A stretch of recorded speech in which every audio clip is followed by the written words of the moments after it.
Call me James. James was born in 2003 in a small town in Mississippi, in a house with a crooked porch and the constant smell of fried cornmeal in the air. His mother, Loretta, worked two jobs, a school cafeteria cook by day, a supermarket cashier by night. He never knew his father. He was gone before James took his first breath. They lived poor, but proud. Loretta always told him, "You can be whoever you want, but first, you're going to have to prove you're a person." From an early age, James understood that the color of his skin was more than just color. In first grade, a girl named Kelsey refused to hold his hand in a classroom circle. "My mama says y'all are dirty," she whispered. In third, a teacher labeled him troubled after James complained about getting mocked. And in 8th grade, he was arrested for sitting on his own front porch in a hoodie. The police said he looked suspicious. By the time he was 15, James had learned. People might not believe you, even when you're right. At stores, he kept his hands visible at all times. On the bus, he avoided sitting near white women, just in case.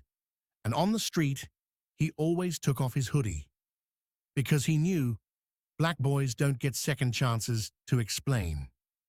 One day in 10th grade, his history teacher, Mrs. Reynolds, said, "Slavery was horrible, but that was a long time ago.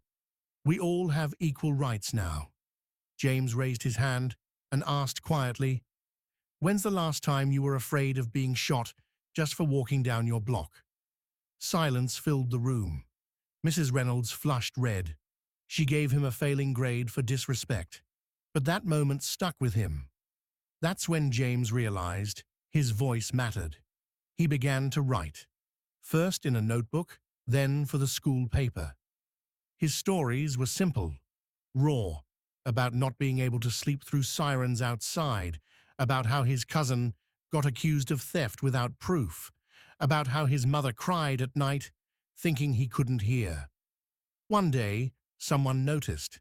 A college professor read one of James's essays that had been passed along by a mutual acquaintance. He offered James a scholarship.